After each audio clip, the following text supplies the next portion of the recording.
like to start by acknowledging the traditional owners of the land, the Digigo and Uyghur people, and pay respect to the elders past, present, and emerging.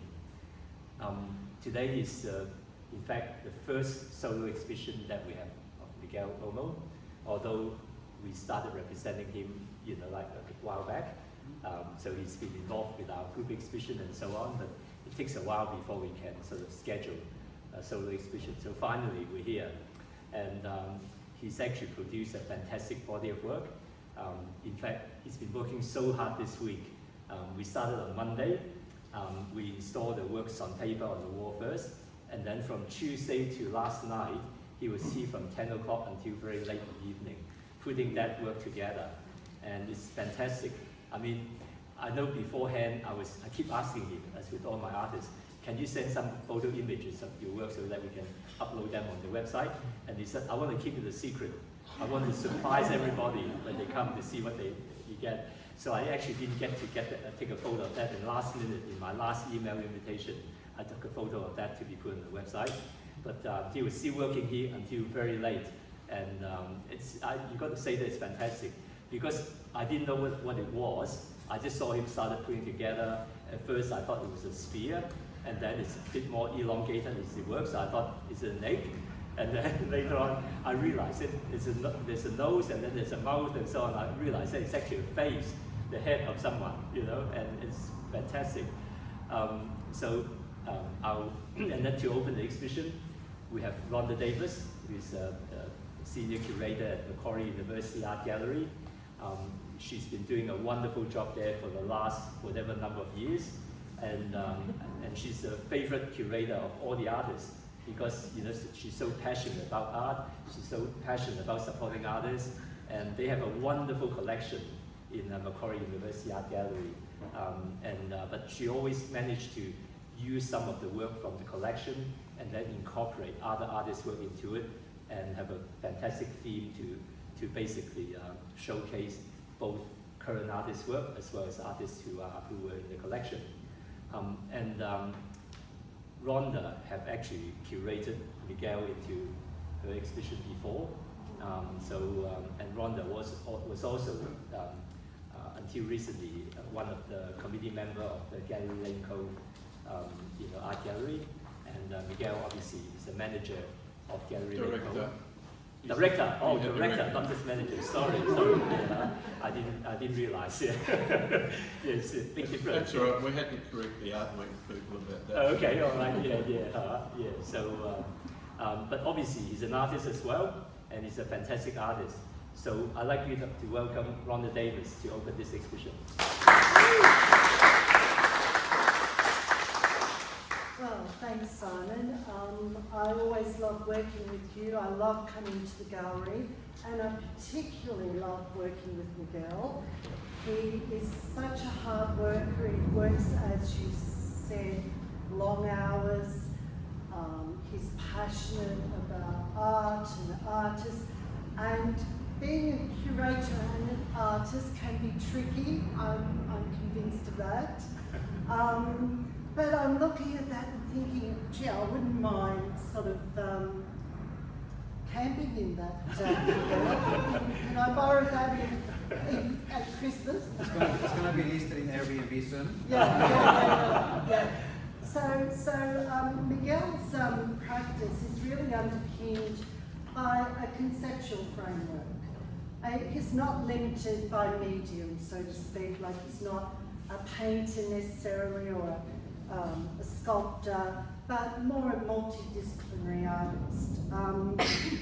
So he steered his work towards sculpture, installation, video, sound, and also 2D forms, drawing, as we can see from his research, which is created this form, so to speak, in the middle of the space.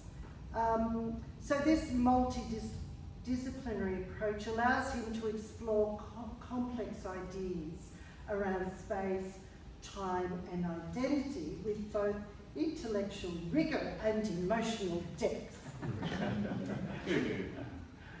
Drawing from his Spanish heritage, Miguel explores space, time and memory in relation to the present moment. His practice is fully recognised that history is no longer linear. We're constantly referring to the past, not necessarily in dreams as the surrealists did, but within a post-conceptual framework that considers the feelings and emotions of us, the viewers. His approach is deeply rooted in the idea that art can be a conduit for emotional resonance and historical awareness. History is with us all the time. It's just, history is what we do and say every day. So we are historical beings ourselves.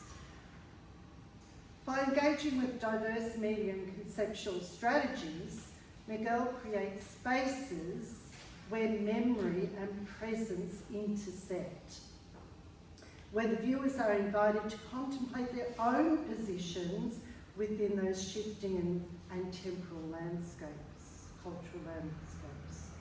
Miguel's practice follows a continuous thread.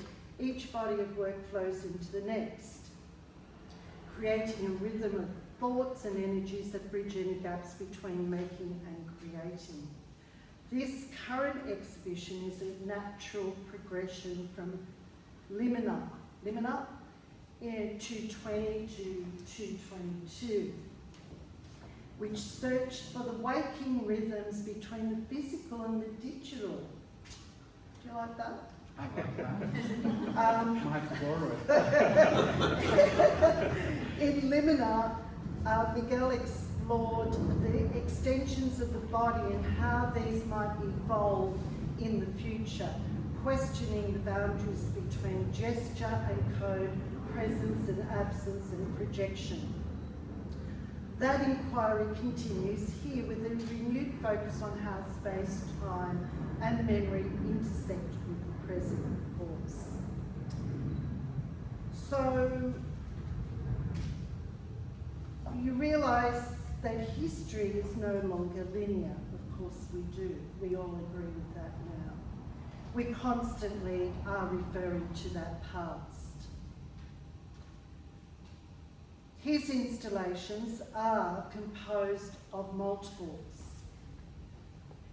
You do those multiples throughout, and which invite reflection on the transient nature of identity and place, which offer these immersive environments that are both sort of intimate, so if we can go into the space, and expansive as it sort of, I can feel, that could go further and further out. So this exhibition marks a continuation, not a departure, but a deepening of Miguel's commitment to exploring how we inhabit these thresholds and how art can serve between the material and the immaterial, the remembered and the imagined. In impedance, and I did look up the meaning of that word, Miguel, and it was quite complicated, an engineering term, so, okay, you'll have to explain that one. So this inquiry deepens. And it's good to see he's done it through the vectors of geometric abstraction.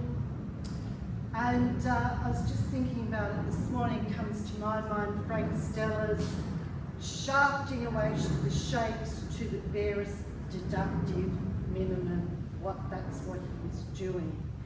And as it was put, Stella, quote, showed the bones rather than the flesh of painting, and in a similar way you're sort of, shaving away elements to expose them and then reduce, reduct and then rebuild or whatever. So the works examine resistance not only as a physical property but as a conceptual and emotional one. What does it mean to resist translation, to hold on to form to remain grounded in a world increasingly mediated by screens and signals? How do our bodies react, engage with, reject, or simply dispel the interventions that technology may enforce on our lives? So, you know, in America you can scan your wrist, you know, to pay for your certain retail shops. But this has been going on for a long time. Stella, you know, that movement. So, you know, we're starting that sort of mechanical, we are a mechanical body in a sense. We're a biological body and a mechanical body. It was once hailed as science fiction. But as we know, post-reality, that our lives are being increasingly shaped by the digital realms and knowledge systems. And I'm thinking like the words flow, resistance, opposition, material, how do we manoeuvre all those things, and that we do it on a daily basis but don't realise we're doing it. And I was talking before about I've got to get this book, The Philosophy of Walking. It's just come out by the French philosopher Frédéric Gross.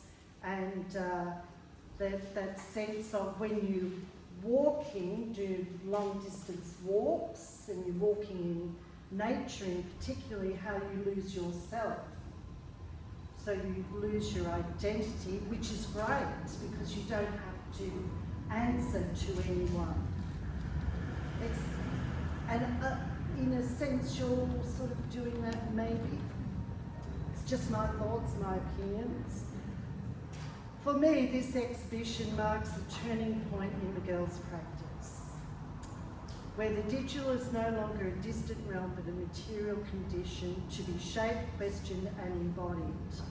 Impedance is a meditation on the limits of translation and the power of remaining present within a world of constant flux and change. Oh dear God, I'm so over it. It asks how we might resist the seamless flow of data and instead dwell in the friction where meaning, emotion and the materiality converge. Oh, so congratulations, Miguel, and you are just, you know, all honour to you on this important event. Thank you.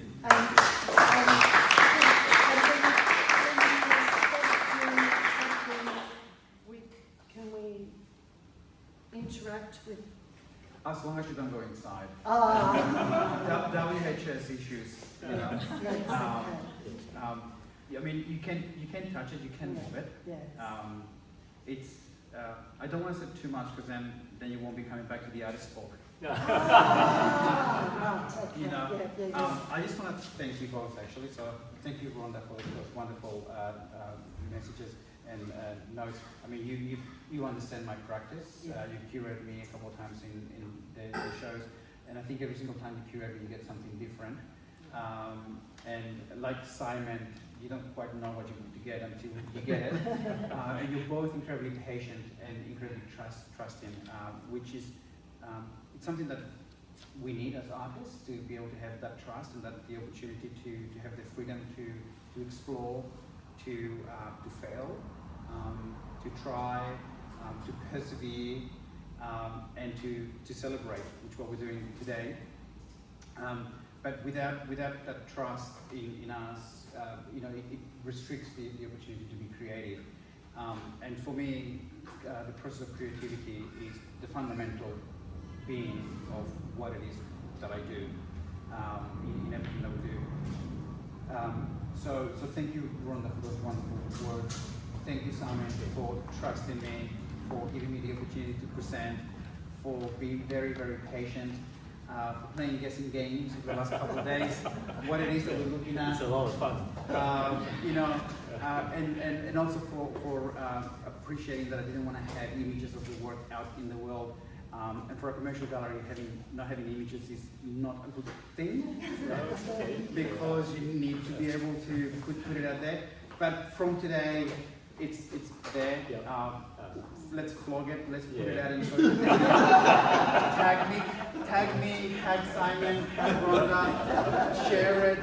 Let's use the digital domains. Very, very briefly, obviously it's part 2. People are saying, why is it part 2? When I was conceiving this work, I knew that it was going to be too large of a work to do in any one take. And I took a page from George Lucas and I just released one part, knowing that I was going to come back and do another part. When I envisaged this work, we were moving towards a much more sort of embedded digital world. And I'm really excited about that. I'm really excited about the possibilities that could actually bring for us as humans and as a society. However, over the last 6 months, there are some really scary signs of what that could do.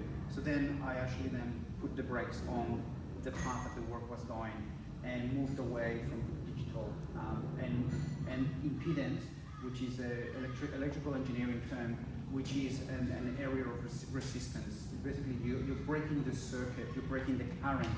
And what I'm trying to do is basically break that current and illustrate how the physical manifestation of the work that we do as artists is important. And as much as the AI tools are going to be tools that we're going to continue to use into the future, we need to be able to have that physical relationship. And I said that in my statement, I wrote it down. I said, now I'm going to do this. And the universe went, now you're going to pay for that. Because it was a slog putting this thing together. 40 degrees in here. It was like a sauna. Completely drenched. Thinking, what the hell am I doing this for? Whilst everybody around saying, what the hell are you doing? I don't know. But I'm still doing it. I'm still going. And it's about that. It's about just keep going and reclaiming some of our humanity. There will be more in the other stuff. There will be, because I always have multiple layers of meaning. So please come back for that. Again, thank you all, particularly thank you all for coming, giving away your Saturday afternoon, for being here. It is an absolute honor to be in front of you and show my latest body of work that took a little while to get here. But it's what I do when I'm not doing what I normally do. So.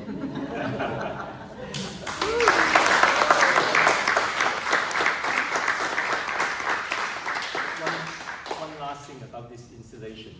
I remember Miguel told me that he likes to basically have it taken apart and then put back together. So he likes to take it apart and then have individual pieces on the wall. So that's actually the exhibition. But then as he started working on it, he realized that how difficult that's going to be to try to take it apart again. So at the same time, if you like any section of that work, he's happy you can commission him to do even one piece. He's happy to do one. If you think that's a really good piece on the wall, or a few pieces together. And so that's available if anyone's interested. Thank you. It's very